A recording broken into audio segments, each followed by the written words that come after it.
In 1863, Jules Verne had a vision. He called it Paris in the 20th Century. He foresaw a future of electric lights, automobiles, and roads streaked with traffic.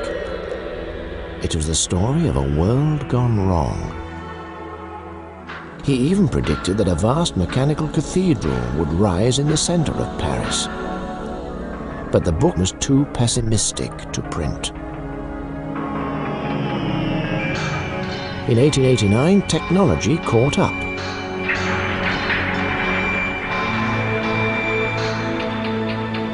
But Verne had moved on. His next book, From the Earth to the Moon, was an optimistic celebration of the triumph of science. Today, 40 miles outside Paris, Verne's 19th century fantasy of space travel is slowly becoming real. This is a story where fact and fiction change place. It's a story about the future and the people who invent it.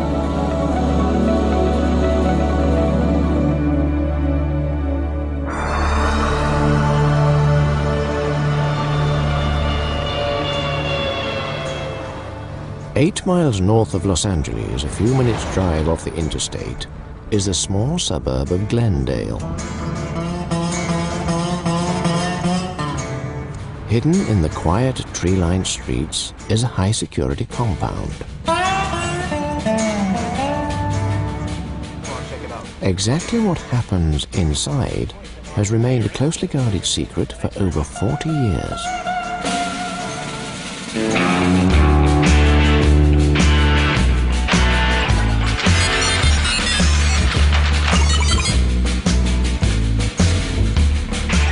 What goes on here is a kind of madness. This is the place where the Walt Disney Company conjures up new forms of mass entertainment. At Disney Imagineering, reality is kept at arm's length. Here, even the drinking fountains have ideas of their own. Hey, what you trying to do? Drown me? It's a combination of imagination and engineering. People with pocket protectors and pens, and they're engineers, and they're electronics experts, and scientists, and dreamers, and artists, and sculptors. You couldn't imagine a more diverse collection of people all combined to the same goal. Yahoo! This is going to be that's the part that I'm waiting for. Officially, its purpose is to be the master design, planning, and construction entity for the theme parks. What it is in reality is a bunch of wackos all locked into a large set of buildings, the function of which is to invent the future of theme parks. That future is the world's most technically advanced ride. Called Space Mountain, it's being planned in Los Angeles and will be built in Disneyland Paris. This is a make-or-break year for team leader Tim Delaney. An idea he first sketched out in 1988 will open as a $90 million attraction in 4 months' time. We design these attractions for ourselves. We design and say, what do we think would be really great? I mean, that's what Imagineering is all about. We kind of go out there and say, what do we think would be the newest and latest and most challenging experience? The process starts with this modified flight simulator, as Bran Ferren's team begin to transform Delaney's dreams into hard engineering data. It gives us a way to feel and experience what the ultimate attraction will be like before you have to bend steel, pour concrete, and do things that are a little hard to change. With this, we can simulate much of the ride experience and simply by a few strokes of the keyboard, change it till our creative people are satisfied that this is the kind of experience they really want to provide our guests. The data is collected and converted into a rudimentary three-dimensional model. The Space Mountain ride takes its first computer-aided steps. Passengers will board one of 5 trains. As in Jules Verne's story, From the Earth to the Moon, they will be packed like ammunition into the breech of a 5-meter-wide cannon. A huge explosion fires the train up and into the blackness of space. The passengers will not see this track or the surrounding structure, as they hurtle at speed, disorientated, upside down, and in the dark.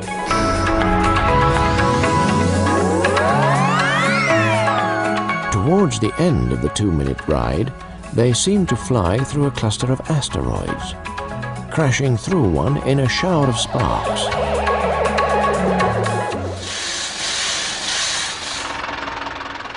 On a wet night, just under 3 months before Space Mountain is due to open, carriages for the rocket train are shipped in from Holland. The hardware for Space Mountain has been arriving in a steady stream from factories all over Europe. Most of it is going together well.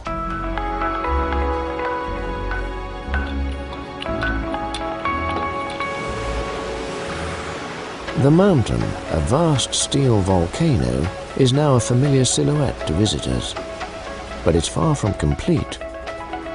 The software that will drive the ride is so complex that a technical team has been recruited from the aerospace industry. There is a lot of interaction between the technical people and the creative people. The previous work environment I had been in, which was working with NASA and Jet Propulsion Laboratory, which was much more scientifically oriented. There was very little emotion in the product you were trying to deliver. And there's certainly nothing like when you finally do open one of these attractions to the public and seeing people's first reactions. You certainly aren't asking them, well, could you tell how many G's you were feeling at that point in the ride? It's, are they excited? Are they yelling and screaming and laughing and having a good time? And that's the payoff. We present the first of our science factual programs, Man in Space. 40 years ago, space pioneers needed Disney to promote their vision. In our modern world, everywhere we look, we see the influence science has upon our daily lives. Discoveries that were miracles a few short years ago are accepted as commonplace today. Many of the things that seem impossible now will become realities tomorrow. One of man's oldest dreams has been the desire for space travel, to travel to other In many ways, the Man in Space team of 1955 were Disney's prototypes for the Imagineers. To the threshold of a new frontier. To give the television audience a glimpse of the experience of space travel, they went to extraordinary lengths to create a completely convincing and factually accurate film journey from the Earth to the Moon. Here's Director Ward Kimball to tell you about it. In working with engineers and scientists, we have found that there are many different opinions as to how we will eventually cross the space frontier.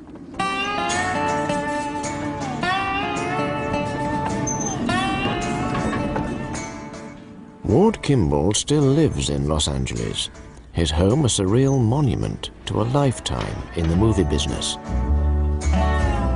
Walt Disney knew of Kimball's fascination for UFOs and the paranormal and warned him to control his instincts for invention. That's the way to go, making the pictures science factual, not science fiction. To ensure the film's scientific accuracy, Kimball went looking for a technical expert. He found him in German rocket scientist Wernher von Braun. Von Braun had designed the V-2 rocket, and after the Second World War was brought over by the American government to work on their missile program. But von Braun had his own plans. He knew he had a big thing there with television. That was the thing that sold him on doing this. Now here's a model I designed for a 4-stage orbital rocket ship. Compared to the unmanned instrument rocket, it is quite large. But the overall size and weight of the rocket is mainly... Man in Space was a technical tour de force. The scientific detail of the film was extraordinarily accurate.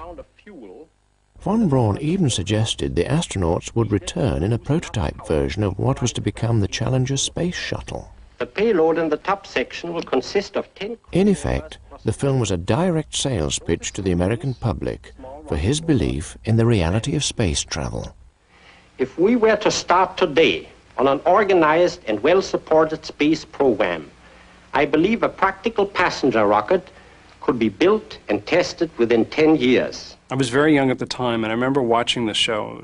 in like one of the commercial breaks or the end of the show, and I had asked my parents, you know, was that really real? And I think they said something like, well, no, I think Mr. Disney just made all that up. Our spaceship moves ponderously toward the firing site.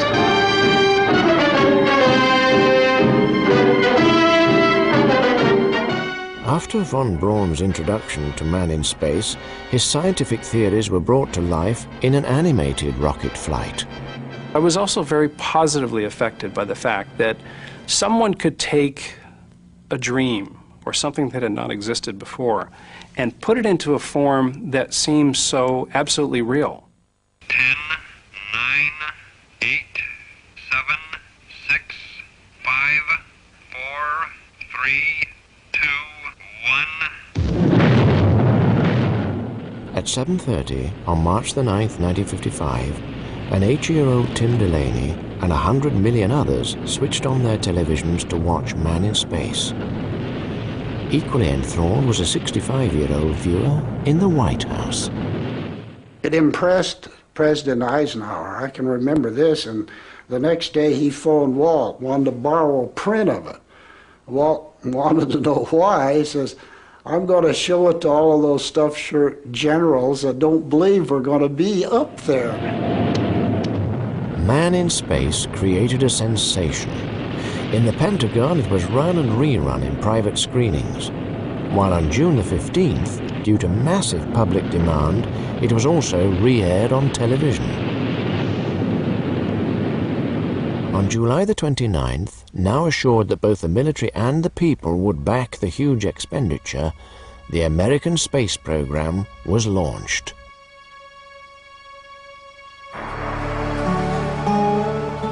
Kimball's factual film inspired Tim Delaney's fascination with the science fiction behind Space Mountain. The attraction is based on Jules Verne's 19th century novel From the Earth to the Moon, where a team of French and American explorers collaborate to build a cannon and fire themselves to the moon. But for the visual style of Space Mountain, Delaney hasn't relied solely on contemporary illustrations. The look of movies like Segundo Duchamp's 1909 Excursion sur la Lune has provided a huge repertoire of early science visions.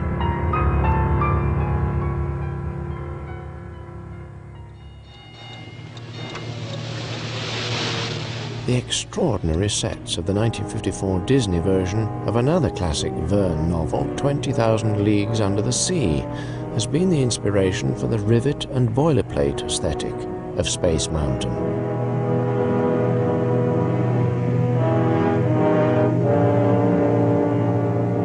These influences are combined to create a pre-space age vision of future technology.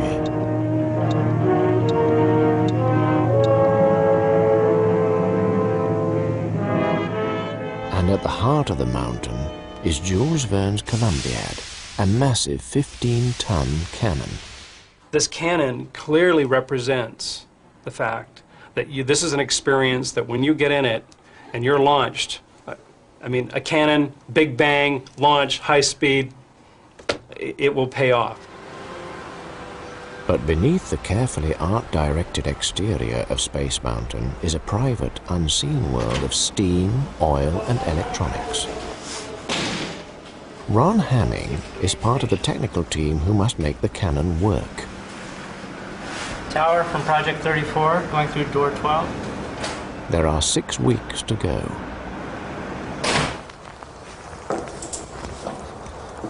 The pusher vehicle consists of a chassis that's mounted on rails, mounted below the main ride rails, and has a fin that interfaces with the launch pole in the train. From this point, it launches the train up to the top of the catapult.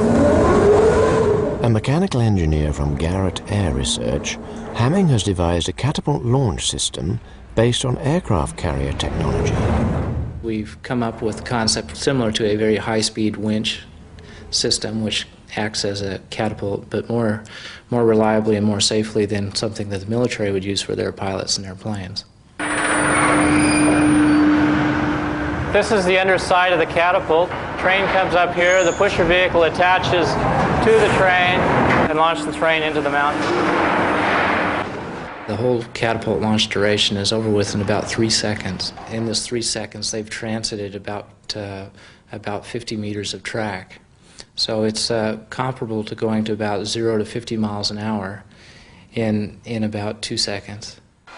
The G-force of 1.5 felt by the passengers is just the start. The physical thrust will be given additional psychological impact with movie-style special effects. A huge explosion, smoke, and stereo sound are being installed by special effects expert Jack Gillette. I started over the studio. I was over there for about 5 years before I moved over to WDI. So a lot of the same technology that you see in there works back and forth. A lot of the special effects you see in the movies are for a one-time shot, though. And we have to make our effects go off 12 hours a day, 365 days a year. So that's kind of a challenge in itself, to make sure that you can not only do the effect once, but you can keep on doing it. The connection with the movie business is not accidental. From the start, the company tried to bring the controlled experience of cinema to the theme parks. Walt Disney wants you to step into the scene. That's why we call Disneyland on stage. And when the cast members, which our employees are called, go behind the scenes, or go out into behind the attractions and so forth, that's known as backstage. So Disneyland is a stage, and you're just stepping on the stage. We just deleted the seats. In movies, music can change the mood of a scene in an instant.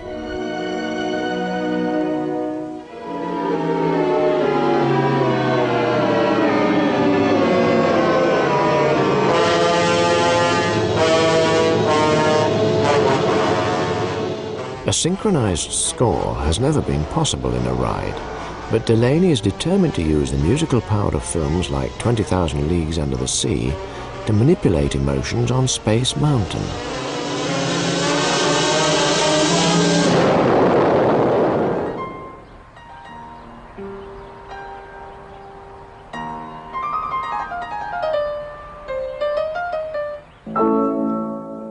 Steve Bramson has won an Emmy for his work with Steven Spielberg. Now it's Space Mountain.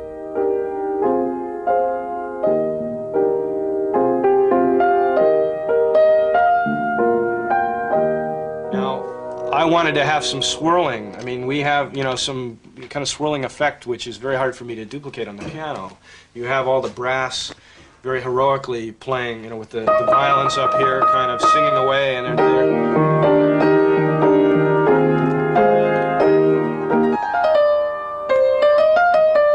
and then when it's finally orchestrated to the way that the players will see it, you can see all this detail here.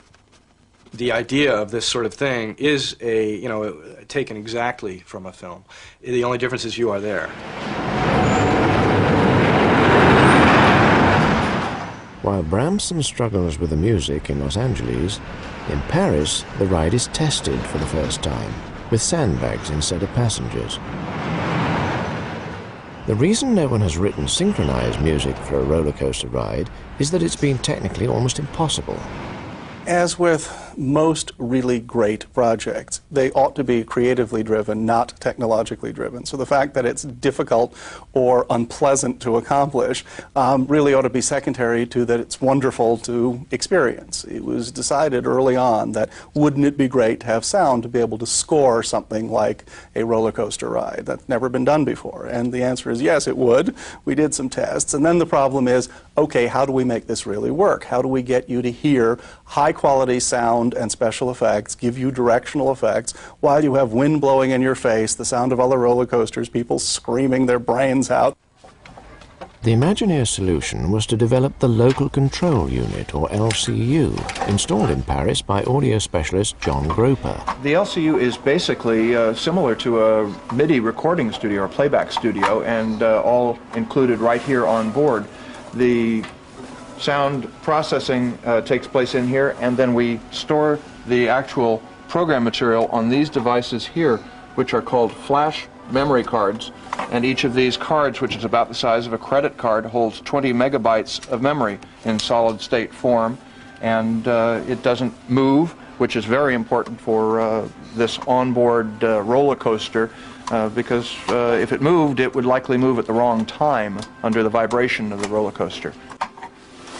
Each train has its exact position on the track plotted by infrared sensors.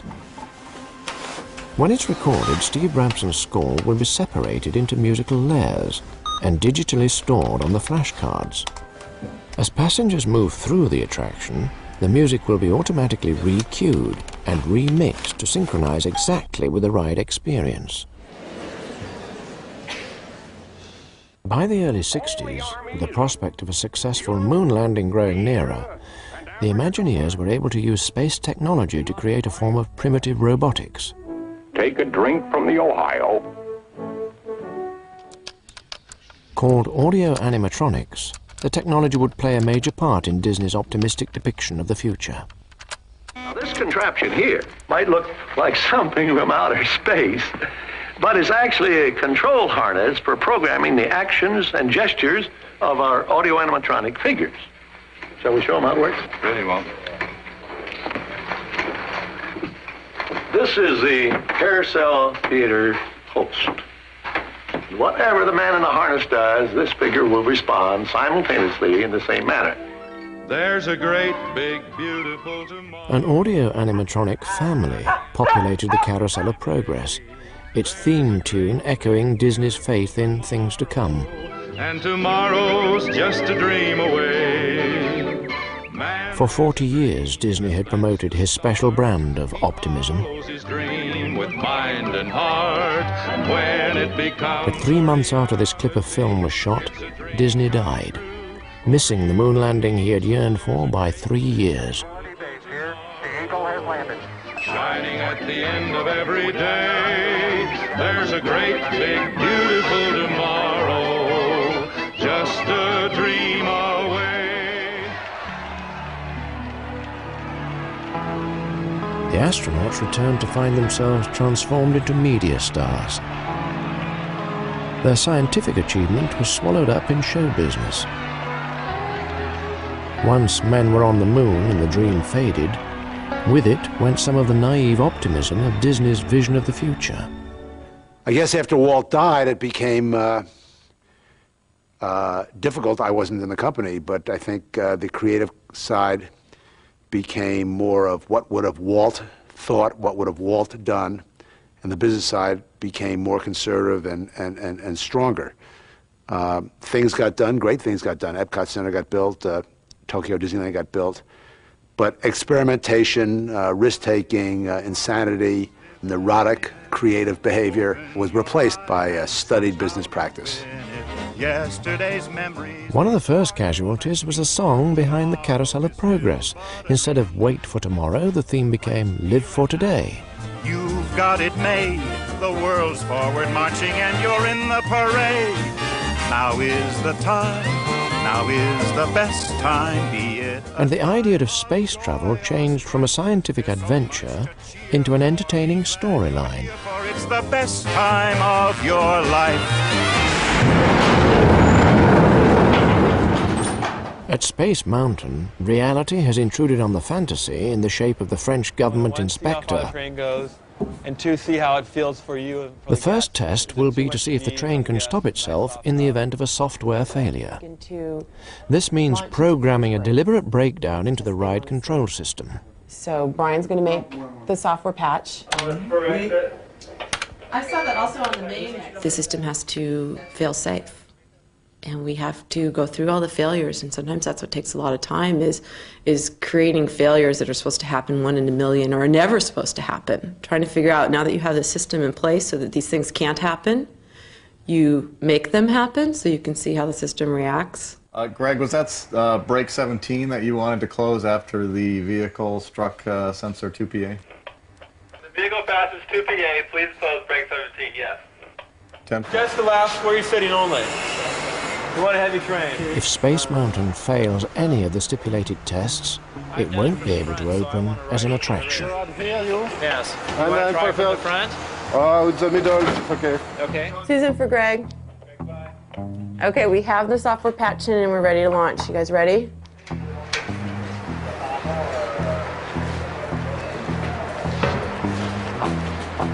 Ready to go? I'll ride with Michelle. Somebody, I go with you, Michelle.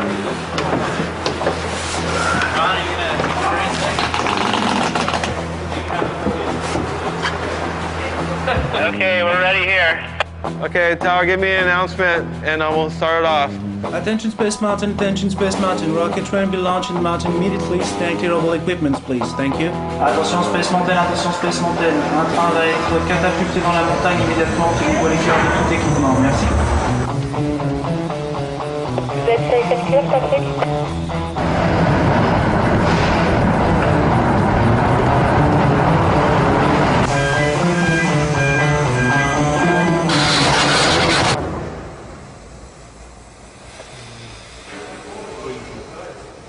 How's that? Okay, Suzanne. Okay? The train fails safe. It passes the test.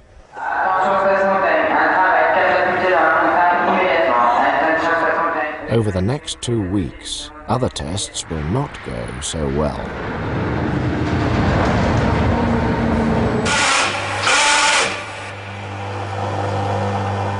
The repeated testing holds up other work, and now Jack Gillette's special effects inside the mountain are running behind time.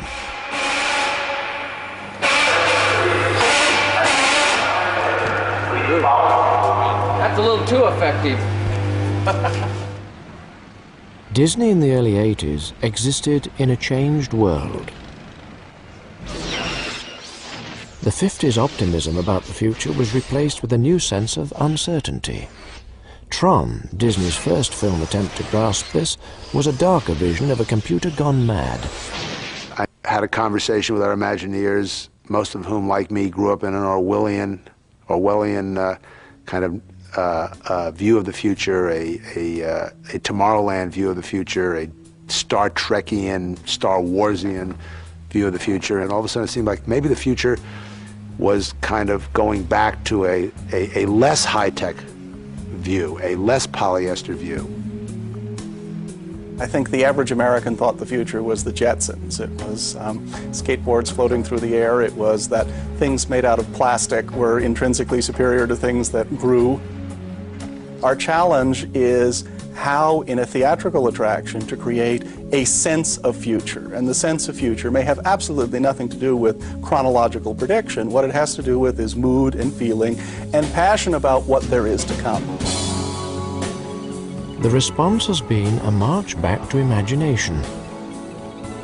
Delaney's obsession with Jules Verne's Victorian science fiction offered Disney a new future, a low-tech fantasy with a happy ending.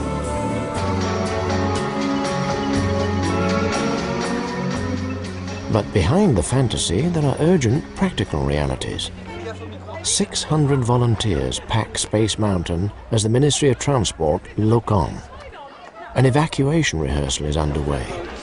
Ladies and gentlemen, we are sorry for the delay. We're working on the prom and we will be back up as soon as possible. We'll let you know when we can start riding the train again.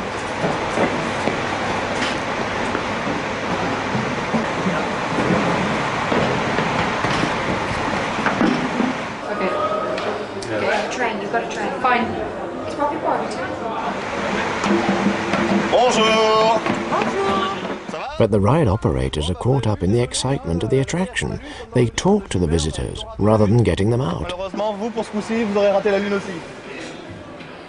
There is a classic breakdown of communication.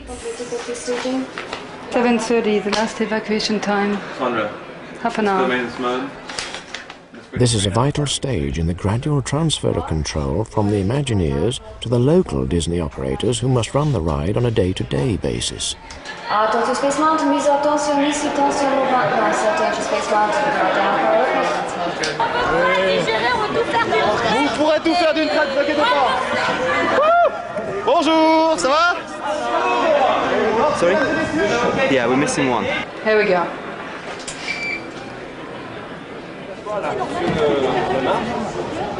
Franchement, si tu regardes comme ça, c'est génial. We need to work on our evacuations a little bit, though. For Doug LeBlanc, who has to formally hand over command in 2 weeks, the test has shown just how much there is still to do.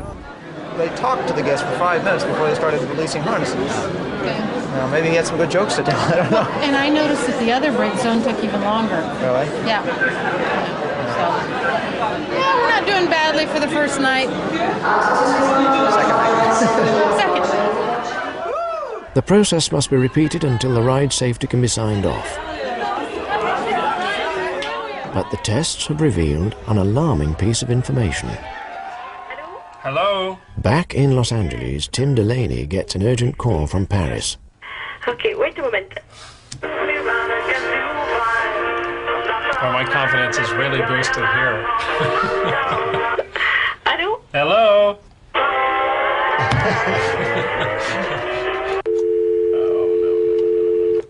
Hello?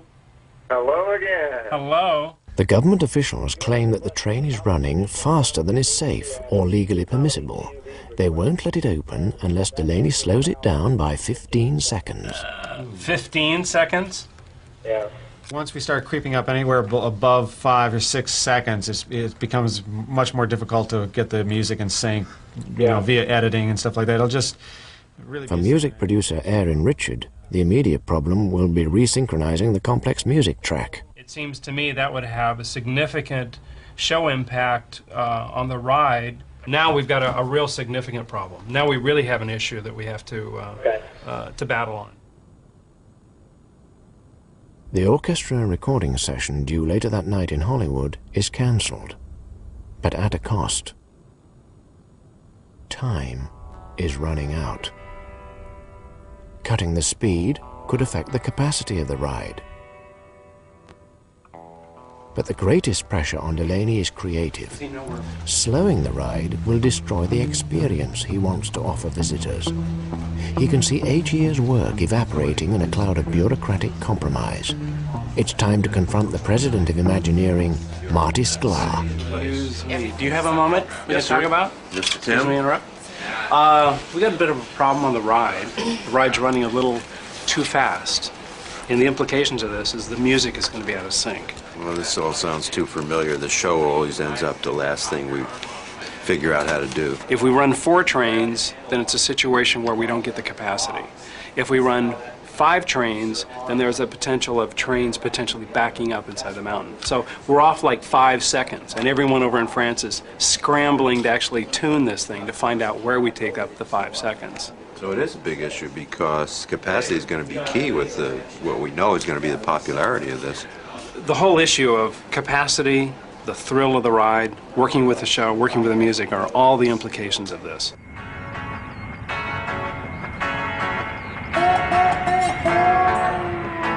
Delaney's on the next flight to France.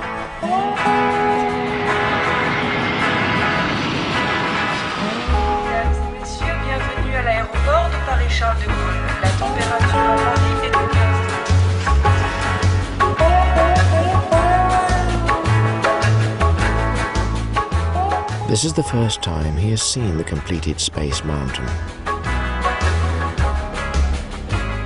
Delaney was trained as a graphic designer. He's obsessed with the visual.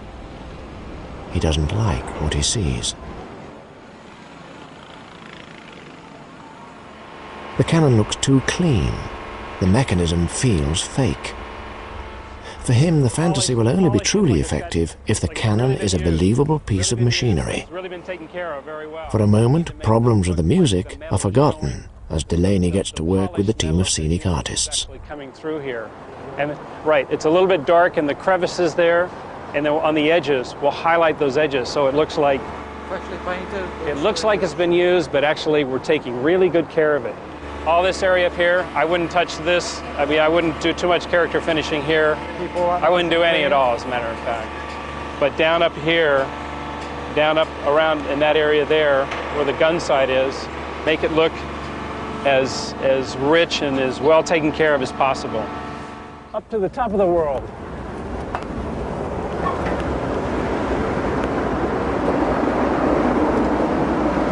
All right. On the roof of Space Mountain, Delaney is happier. So Joe, hold on a second. Yeah. The lighting in the telescope. Lighting designer Joe Falsetta has finished work on an extraordinary futuristic icon. The lighting up through all the metalwork, just fantastic. I mean, this is like a beacon. It's like the mothership on top of a birthday cake. Yeah, it is a birthday cake. The theme was birthday cake. Yeah. At night, the full effect of his design can be appreciated. Yves, tu es là, mon pote. Okay, are you on the roof? Yes, I'm flagging the light now. 51 for 17. Is it any better? Parfait. The biggest challenge was trying to light a monster. It's a huge building, and it's such an unusual shape and unusual design. But to light it in such a way that it wasn't heavy-handed, to light it in such a way that the lighting was a living part of it, an integral part of it, that was the challenge. Ready? You ready? I'm set. Composer Steve Bramson flies in the next day with a basic synthesizer version of the score.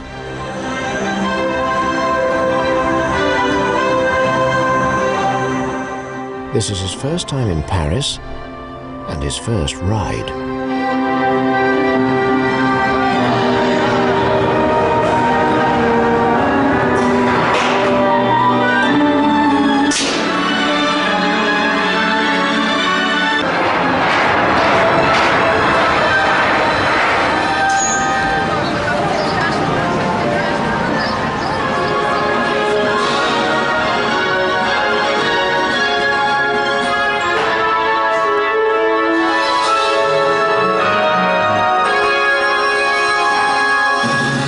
As expected, the music doesn't fit. The rollout this time, it was fine to the dip, but we arrived at the first parking point, the music was still going. And then the time it took to move to the launch position was much longer. It seemed longer, yeah, it was. And that shouldn't be happening, I thought. We'll have to talk with Greg and find out, because it seemed like there's that initial kind of connection, and then it pushed up. It was like a slight delay there. We can have 2 seconds difference between hot and cold trains. Fast and slow trains. Yes, exactly. So that means 11 meters per second, that's 22 meters. So that means 1 complete train difference.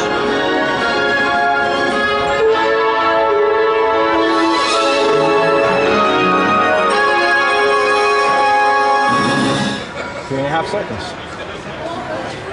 So don't drop it. Drop should hold at about a second. Things are made worse for him when Delaney uses the rescoring process as a chance to try out some new ideas. Stop. Build that tension a little bit. Build the tension a little bit. Build the anticipation.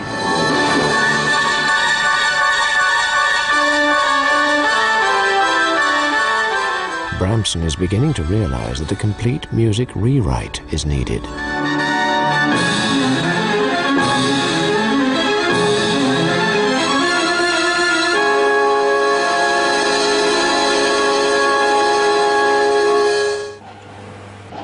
Delaney heads home, leaving a trail of work in his wake. Inside the mountain, Jack Gillette has to boost the effects in the asteroid scene. Get a lot more smoke in there. The scenic artists start to refinish the cannon, covering it in a film of soot and oil. With just 2 weeks to go, there is a growing sense of anticipation. I'm not a movie person, but we're a movie company, and when I talk to the studio people, they always tell me there is always this moment of nervousness. In fact, the first weekend you launch the movie. And once you had already a 1 day, or a 3 days weekend, clearly you know exactly where you're going to go. And for whatever reason, advertising is a large part of it, but there is this word of mouth, and there is this kind of, secret thing going among people where they decide to come. Back in Hollywood, with 10 days to go, Bramson's rescored music is ready to record.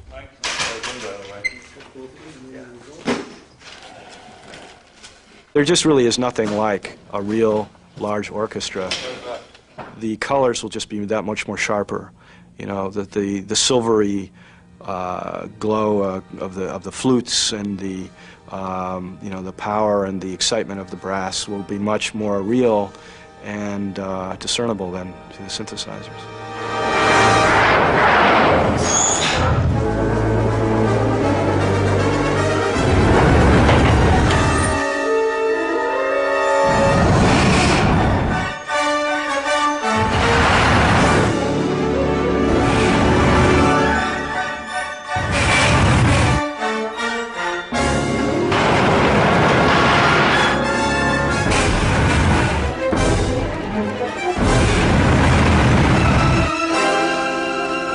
The ride works. Its slightly altered speed and the new music synchronize. But in France, there are more problems. The cannon, a vital component and the explosive start to the ride, has broken down. No one knows why, and no one can get it to work. Delaney designed the Columbiad to recoil when it fires. The detail is a classic piece of movie storytelling, a technical special effect that brings the fantasy and drama of the story to life.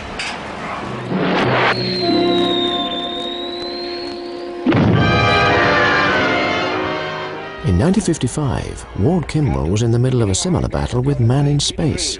Get some flares in that area, quick. We did have a little argument with von Braun. When we went around the moon, we dropped some rockets from the moon ship to light up the surface. And I said, couldn't we have sort of an indication of a foundation of an ancient city or a lookout or a fortress or something there? And he says, well, the other side of the moon looks much like the side we look at. You can do that, but I won't have my name on it. So we did. We passed this, looked like the foundations of something. It was just a little touch.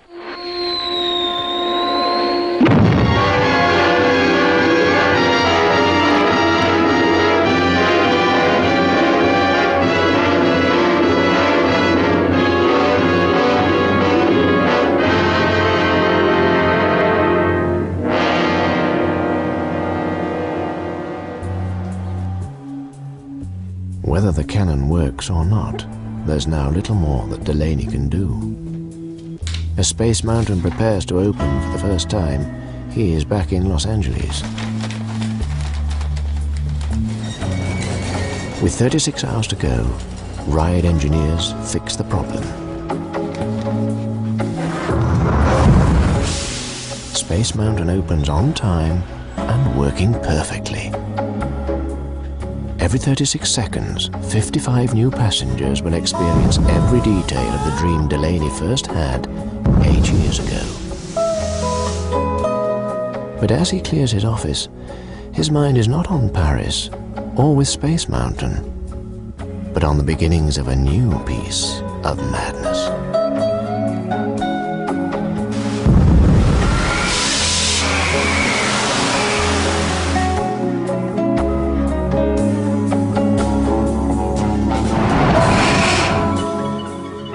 Pop stars and Bible bashers and a bit of opera. Wogan's Island on BBC One in just a moment. Next on BBC Two, a profile of Andrew Neil.